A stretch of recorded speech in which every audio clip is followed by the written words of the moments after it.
Luka Doncic, sinabing banta talaga ang Nuggets sa West, ngunit aminadong handa para sa hamon. At Warriors, ano ang sinabi ni Butler sa third quarter sa team na naging daan patungo sa panalo? Ngunit bago ang lahat, kung gusto nyo ng matibay na basketball shoes, New Luka 3, mabibili lamang sa halagang $2,899. I-click lang ang link sa comment section. May kasabihang ang kasaysayan ay madalas na nauulit. At para sa Los Angeles Lakers, tila totoo ito pagdating sa Denver Nuggets. Noong nakaraang linggo lang, tinalo ng Nuggets ang Lakers sa pamamagitan ng isang game winner ni Jamal Murray na nagbalik ng alaala sa nakaraang playoffs kung saan 2 beses din siyang gumawa ng ganong shot laban sa Lakers. Ngayon ay nandito na si Luka Doncic para sa Lakers. Ngunit kahit siya ay nagbigay ng babala pagdating sa isang kopo ng pinangungunahan ni Nikola Jokic. Matapos ang panalo ng Lakers laban sa San Antonio Spurs noong Martes, nagbigay ng opinyon si Luka Doncic kung bakit delikadong kalaban pa rin ang Nuggets sa Western Conference basta may Jokic sila sa lineup. Sa tingin ko, basta may Jokic ang isang team, palaging delikado ang kalabanin ito. Kapag nasa court siya, laging may banta at mahirap siyang kalabanin. Alam niya lahat ng diskarte, isa siyang kamanghamanghang manlalaro, ani Doncic. Pero masaya ito, isang hamon ito para sa amin at gusto namin ng hamon. Sa tingin ko, magiging isang mahusay na laban ito. Habang muling maghaharap ang dalawang koponan sa loob ng 5 araw, posibleng hindi pa rin ganap ang lakas ng Nuggets. Ayon sa DNVR Nuggets, hindi pa tiyak kung makakapaglaro sina Jokic, Murray at Christian Braun. Sa panig naman ng Lakers, wala pa rin sina LeBron James at Rui Hachimura dahil sa mga injury. Gayunpaman, maraming emosyon ang dala ng laban sa Huwebes.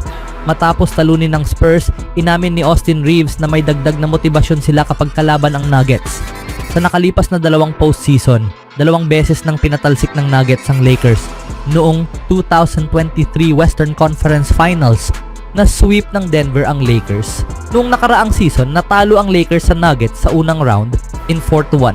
Matatanda ang noong Pebrero 23, tinalo ng Lakers ang Nuggets sa score na 123-100, kung saan nagtala si Doncic ng 32 puntos at naging bahagi ito ng kanilang 8-game win streak.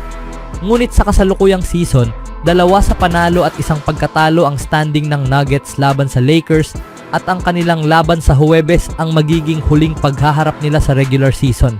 Parehong nasa mainit na labanan ang Lakers at Nuggets para sa mas mataas na pwesto sa Western Conference Playoffs.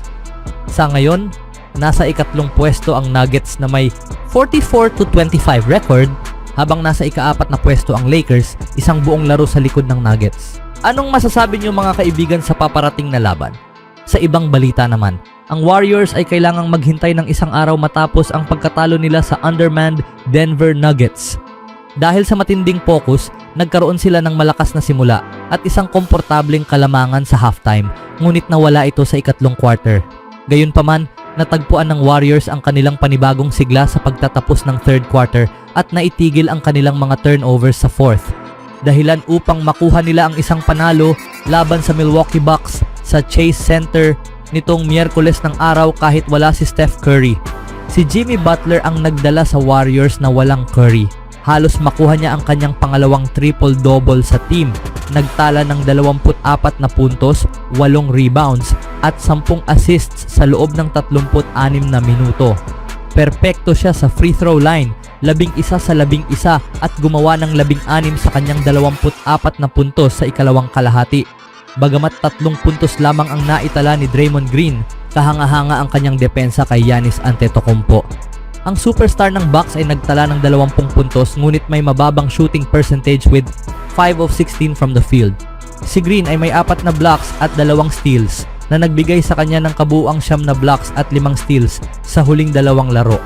Kahit wala si Curry, bumalik naman si Brandon Podziemski matapos ang 5 larong pagkawala dahil sa lower back injury. Sa kanyang pagbabalik, nagtala siya ng 17 puntos at 7 rebounds, kabilang ang 2 crucial 3-pointers sa huling 2 minuto ng laro. Narito ang mga pangunahing takeaways mula sa panalo ng Warriors na nag-angat sa kanila sa 5-1 sa kanilang kasalukuyang 7 larong homestand. Steph out, Pods in. Hindi nakapaglaro si Curry sa unang pagkakataon sa halos 2 buwan, ngunit sa kanyang pagkawala, bumalik naman si Podziemski para sa Warriors. Ang kanyang unang attempt sa loob ng 2 linggo ay agad na nakakuha ng stamp of approval mula kay Curry.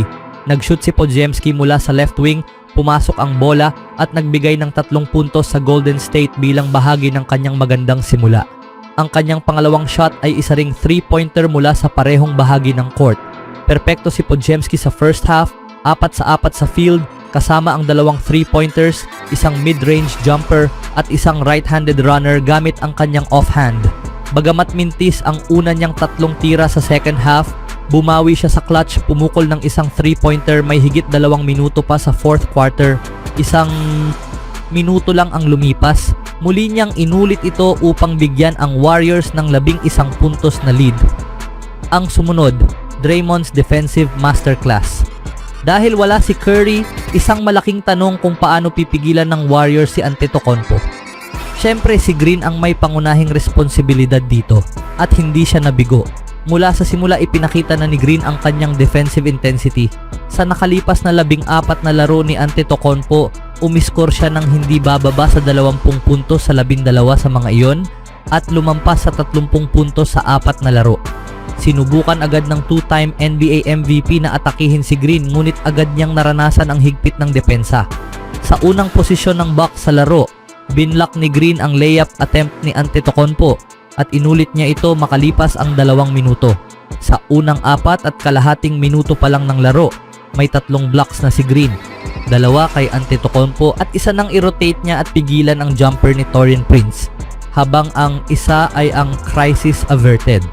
Ang Warriors ay muntik nang bumagsak sa ikatlong quarter ng laban nila. Ngunit nagawa ng Golden State na patatagin ang kanilang laro at makuha ang panalo sa huli, dahilan upang umangat sila sa 40-29 this season. Umabot sa 17 puntos ang kalamangan ng Warriors sa ikalawang quarter at 14 sa halftime, ngunit mabilis itong nabura ng Bucks sa ikatlong quarter.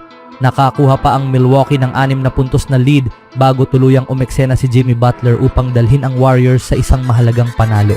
Ano nga ba ang naging mensahe ni Butler sa kanyang team matapos nilang mahirapan sa ikatlong quarter? Ito ay isang laro ng runs, sabi ni Butler kay Bonta Hill, Chris Mullin at Festus Ezeli sa Warriors post-game live ng NBC Sports Bay Area matapos ang panalo. Alam naming namintis nila ang mga tira sa first half at may mga papasok sa second half. Pero nalihis kami sa dapat naming gawin, ang magsara ng depensa, gawing mahirap para sa kanila. Nang bumalik kami sa ganoong mindset, nakuha ulit namin ang kalamangan.